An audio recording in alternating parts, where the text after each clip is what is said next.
Hello, warm greetings everyone. Peace and all the good things to all of you. And we are here live at Tilao by Franco here in East London for an event called Night for a Night, brought to us by COVID Warriors Corner and Star Vision. And at this moment po, we are privileged to have this great, rare opportunity to be face-to-face with, and to interview as well, Asia's Timeless Diva. Ayan.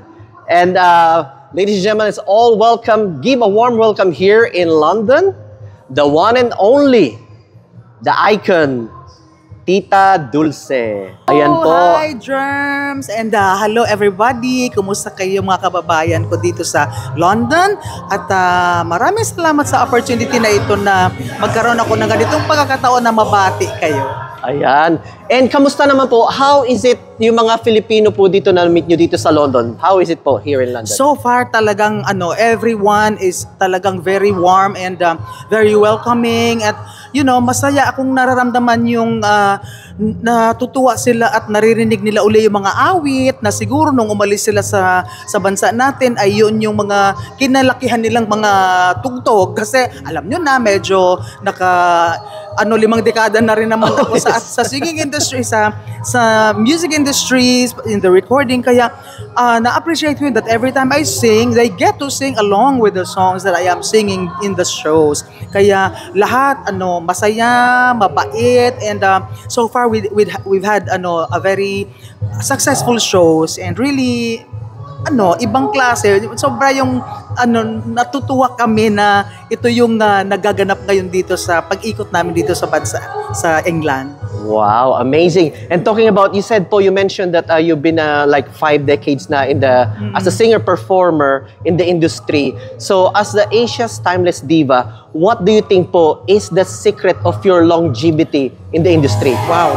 Well, unang-una talaga, sabi ko wala akong pwedeng pasasalamatan unang-una kundi ang Panginoong Diyos na nagbigay ng talent because ang talent natin, ikaw man, di ba, the gift of writing songs and singing, performing, it is a gift from God. All good things come from heaven and yan ay walang bawian yan. And now I am happy that at this point in my life, parang actually hindi naman masyadong matagal pa na I came to realize that wala kang ibang pwedeng pagbalikan ng biyaya na ito kundi ang ating Panginoong Diyos, the Creator, the Giver of all good gifts.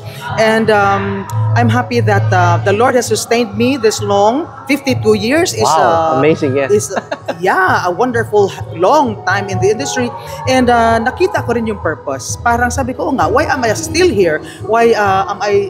Well, by God's grace, andun pa rin naman yung voice, very much there po. And parang hindi sa pagmabataas, but yung napapansin na bakit ganun pa rin, you still have this, kasi belter nga, naturingan yung power singing, and by God's grace, up to now naman, I'm still singing my original songs in the original key. So sabi ko, oo nga, kasi pag lumilibas ang panahon, naiiba na rin talaga, but I thank the Lord na nandyan pa rin siya. Maiba man yan later on, but at least for now, that it's still there, I use it for the glory of God, to glorify His name. Wow, amazing po. And if you are going to mentor somebody, a new singer, say perhaps a new and upcoming singer, what do you think is the most important lesson that you would like to teach this new singer that you are going to mentor? Yeah. Well, sa marami na rin naman akong nag-guide, and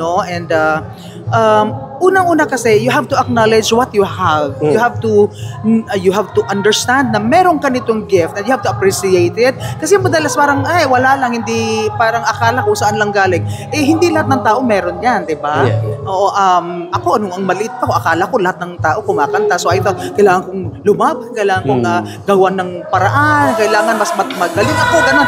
But actually, it is really a gift. Like, everyone, binibigyan tayo ng special gift.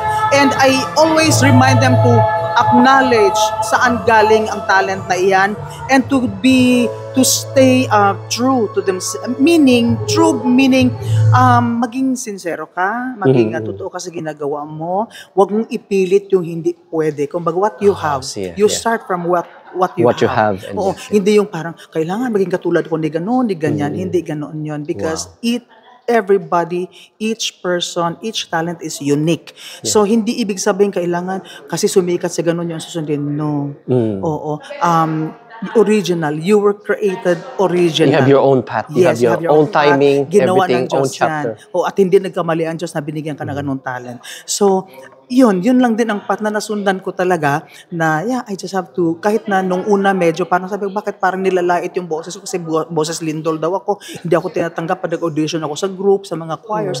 But later on, I came to understand na, okay, iba pala talaga. Hindi ako nakaka-blend sa choir, parang hindi nga naman magandang pakinggan because, merong ganong certain quality na it cannot blend. So, kaya yun ang mas nakita ko naman na meron siyang purpose pala talaga. Well, aside from singing na nagsimula ako as talagang singer na gano'n, kung saan ng mga pwesto-pwesto, and then hanggang sa naging recording artist, hanggang sa lumaban sa international contest, na nanalo tayo. But later on, sabi ko, ano nga ba ang purpose talaga? So there is a reason for that. That this gift that the Lord has entrusted to me is being used to glorify His name and to share, to know, to let the people know that God is there, that He is available for us all, that we can approach Him, we can talk to Him, and that that Jesus came to set us free. Wow, amazing. Talagang purpose is very important. Yes. And I'm sure you have heard of this phrase before that talent is not enough. And we've seen in the industry that there are lots of very talented, artists, but then they don't really last that long. But I just want to know your point of view, or what is your take on that phrase, talent is not enough. Yeah, that's true. Talent is not enough. Sabi ko, ito sinasabi ko sa mga nakakausap ko, mga kabataan, talo ng masipag ang magaling. Yes.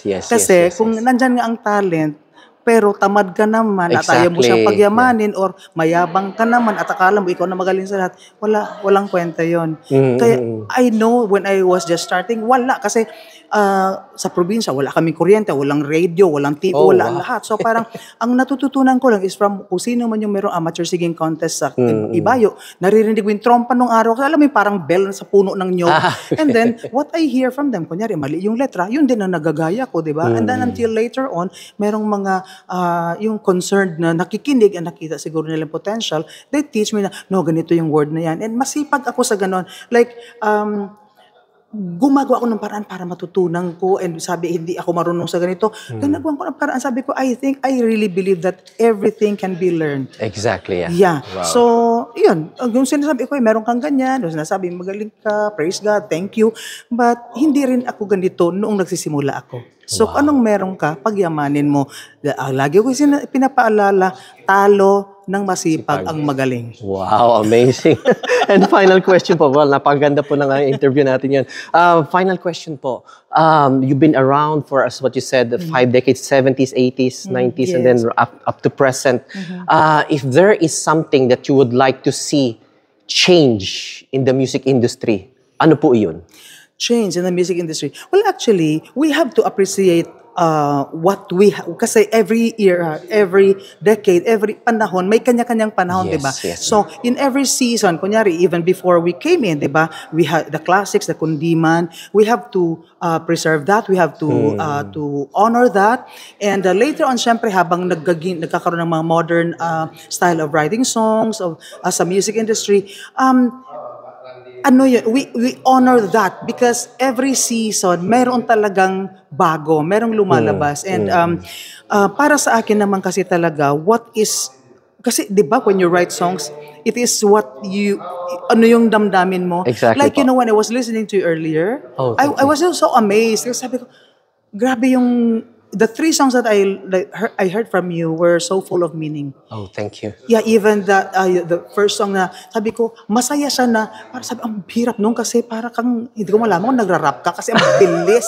And then sabi ko, those are, kaya, I was asking you if there's Spotify or YouTube of it because, there's very interesting songs and it's full of reminders to us. Thank you. Especially as Filipinos because it's so real. Alam mo yung ilong-ilong, I'm so that because ako lagi akong binabanatan sa ilong ko. Parang pumunta ka sa Korea, magpagawa ka. Bakit kung pakialam mo yung ilong ko? Kakaiba ka. That is what is unique to us. Yeah, I'm happy with what I have. Exactly. And I praise God for what I am. So, Kaya tanggapin kung anong meron tayo, pagyamanin kung anong ibinigay sa atin. Wow, ayan po ang Asia's Timeless Diva, si Dulce po. Maraming Thank you, salamat, Jer. Tita Dulce. Thank Thank you for you so appreciating the songs. much. Oh, Maraming you're so salamat po. And invite po yung for tomorrow you have your final show po. Invite them po. Tomorrow is on the South End. South End on Sea. Mhm. Oo, that's going to be tomorrow, The October 31. 31, 31st. Yeah, 31. Oo. I hope to see you all there. I will be with Neneth Lyons, yeah, and her daughter. Yeah. Yes. Yeah, and From of X course- Factor UK. Yeah. Yes, and of course, we also have Ella Hidalgo and of course John Nai. Yes, yeah, Malantrugan. from the Philippines also. Thank you so much. Thank you I very hope to much see you po, all Tita Dulce. there. Thank you. Thank you.